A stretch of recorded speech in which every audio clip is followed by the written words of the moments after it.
Good morning, Scott School, on this thrilling Thursday, October 9th, and it is a chilly one indeed, as we talked about earlier this week. Fall has really, truly arrived.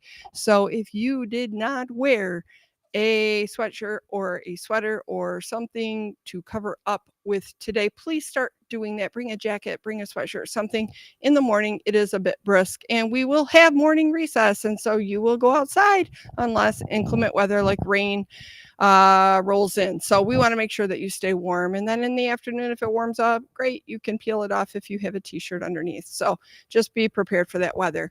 Also, another shout out to Miss Bry volunteers and all of our students and staff for a wonderful walk to school day yesterday. It was a successful morning and it just lots of fun. So that was pretty cool, pretty fun, and all sorts of like amazingness.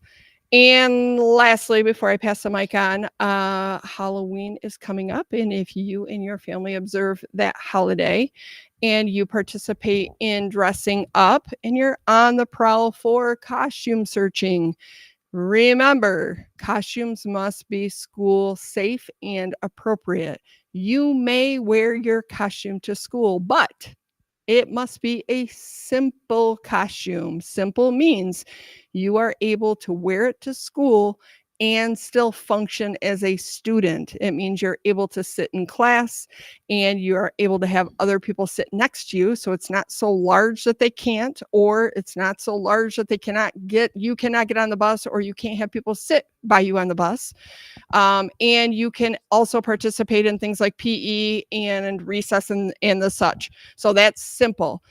In addition, makeup should be saved for at-home trick-or-treating festivities or parties.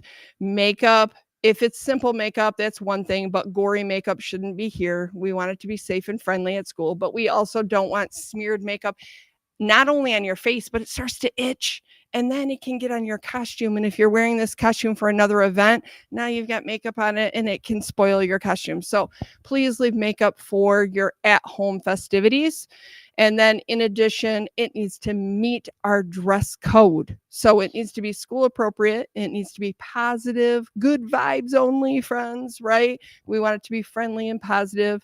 We also want it to be dress code appropriate, meaning we don't want to see any bellies or any of those things. It needs to cover your body parts. You know what that looks like. And then we also want to make sure that no accessories are brought to school, especially those accessories that are weapon related. So if you're dressing up, I use that police officer one a lot as an example.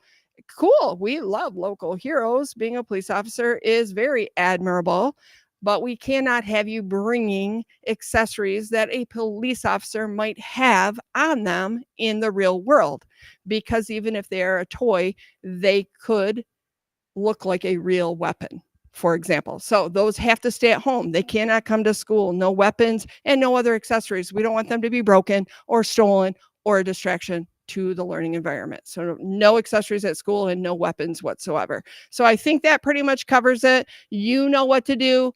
When in doubt, if you're wondering, you don't need to ask. The thing that you need to remember is, if you're wondering, that's telling you all you need to know. You need to choose something different. You can do this, friends. It's a fun day. Make it as fun as possible. Just keep it simple. And now on to Mrs. Cochran. Good morning. Can I tell a quick story about one time a student in my class, when I was the teacher in the classroom, she brought an accessory. I think it was a crown, and she was so excited, and she wore the crown to class, and she wore the crown during the day, and then guess what? She forgot to take it home on Halloween night. So then by the time she realized it, guess what? The school was closed, the school was locked, and she was so sad because she left her crown and then couldn't wear it for trick or treating. So that's another reason. Hey, just leave it at home, because I would hate for you to be sad on Halloween night. No one wants to be sad on Halloween night. All right. Changing it up today, friends. I have a joke. I have one for Mrs. Reha and I have one for Mrs. Schwartz, and they are Halloween related. They are about spiders. Are you ready? Mrs. Reha, you get to go first. What do you get when you combine an ear of corn with a spider? What do you get? You get, are you ready? A cobweb. Ah! So good. You ready, Mrs. Schwartz? Bring it Yours, in fact, is a knock knock joke. Are you ready? Do you like knock knock on. I jokes? love them. Are you ready? I am. Housekeeping. I mean, who's there? A spider. Get it? A spider. How many times did I knock, Miss Schwartz?